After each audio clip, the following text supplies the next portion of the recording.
14 ఏళ్ల సంచలన ప్రయాణానికి ఈ రోజుతో తెరపడింది. విరాట్ కోహ్లీ టెస్టులకు స్వస్తి చెప్పడంతో ఈరోజు ఇన్స్టాగ్రామ్ వేదికగా ఒక పోస్ట్ అయితే చేశాడు కదా, ఎమోషనల్ పోస్ట్. దాంట్లో ఏమైనా రాసుకొచ్చాడంటే, ఈ టెస్ట్ క్రికెట్ అనేది నన్ను ఎంతో మార్చింది, ఎన్నో లెసన్స్ నేర్పించింది. ఖచ్చితంగా నా లైఫ్ మొత్తం ఆ లెసన్స్ అన్నింటినీ నేను క్యారీ అవుట్ చేస్తాను. టెస్ట్ క్రికెట్కి రిటైర్మెంట్ ప్రకటించడం అంత ఈజీ అయితే కాదు, బట్ ఇది రైట్ టైం అనిపిస్తుంది.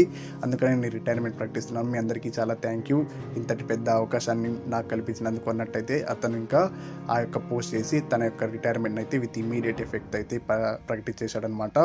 సో ఇంకా దీంతో అయితే మనము కొద్ది రోజుల ముందరే రోహిత్ శర్మ రిటైర్మెంట్ ప్రకటించడం చూసాం కదా. తర్వాత వచ్చేసి విరాట్ కోహ్లీ. దీన్ని బట్టి అర్థం అవ్వడం ఏంటంటే, ఇప్పుడు ఇండియా అయితే ఒక పెద్ద ట్రాన్సిషన్ అయితే చూడబోతుంది అనమాట టెస్ట్ క్రికెట్లో.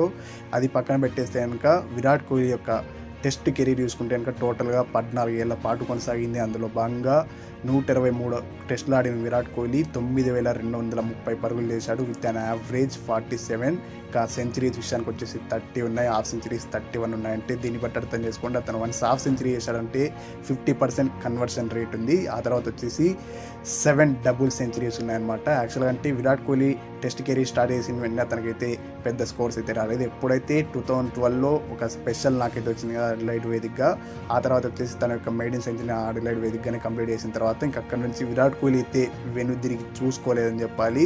తర్వాత వచ్చేసి డబుల్ సెంచరీ రావడానికి కూడా విరాట్ కోహ్లీకి వచ్చేసి 4 ఏళ్ళు పట్టిందనమాట. 2016లో వెస్టిండీస్ అగేన్స్ట్గా వచ్చిన తర్వాత, ఆ తర్వాత విత్ ఇన్ నో టైంలోనే 3 ఏళ్లలో అతనైతే ఆ యొక్క డబుల్ సెంచరీకి ఇంకొక 6 టాలీ చేసి 7 డబుల్ సెంచరీస్ అయితే స్కోర్ చేశాడంటే అర్థం చేసుకోండి. అప్పుడు వచ్చేసి ఖచ్చితంగా విరాట్ కోహ్లీ టెస్ట్ కెరీర్లో మాత్రం అది స్వర్ణ యుగం అని చెప్పేసుకోవాలన్నమాట. ఇంకా ఆ తర్వాత వచ్చేసి 2014 నుంచి 2022 వరకు అనూహ్యంగా MS ధోని టెస్ట్కి క్యాప్టెన్సీ స్టెప్ డౌన్ అయిన తర్వాత విరాట్ కోహ్లీ క్యాప్టెన్సీ చేసి చాలా సక్సెస్ఫుల్గా టీం నడిపించిన విషయం అయితే మనందరికీ తెలిసిందే. విరాట్ కోహ్లీ టెస్ట్లో ఖచ్చితంగా ఫర్ ఎవర్ అంటే అవుననే చెప్పాలి. Not only in test, in క్రికెట్లోనే for ever, never before, ever after.